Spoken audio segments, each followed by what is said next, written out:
Жанұямның ең жақсы көретін тағамы хычини сырмен дайындаймын.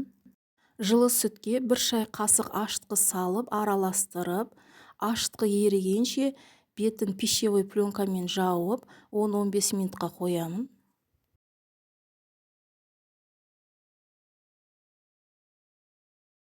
Бір шай қасық тұз қосып, араластырып, ұн салып, қамыр илейміз.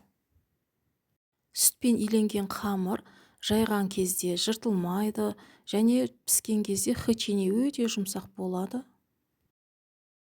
Орташа жұмсақ қамырды илеп, бетін пищевой пленкамен жауып, көтерілгенше қоямыз. Сырды терканың ірі жағынан өткізіп аламыз. Көтерілген қамырды тақтайға ұнды сеуіп, қамырды 5 бөлікке бөліп, домалақтап аламыз.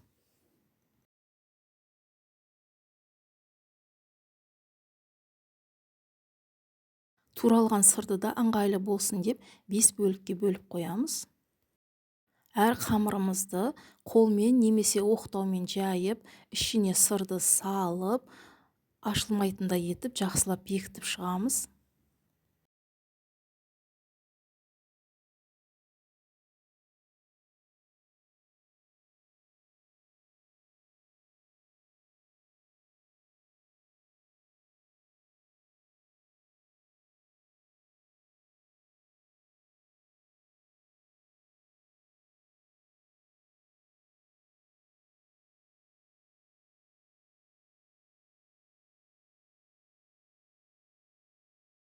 Тақтайға ұнды сеуіп, хычиниді пісіретін табамыздың көлеміне қарай, осылайша домалақтап жаямыз.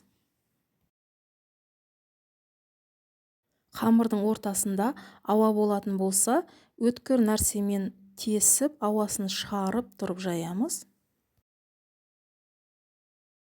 Қызған табамызға қамырды салып, піскен-піспегенін ашып қарап, егер піскен болса, аударып келесі бетіне жан-жағын басып пісіріп аламыз. Піскен хычиниға мол етіп сары майды жағамыз. Хычини күймейтіндей етіп, осылайша орташа отқа қойып пісіріп аламыз барлығын.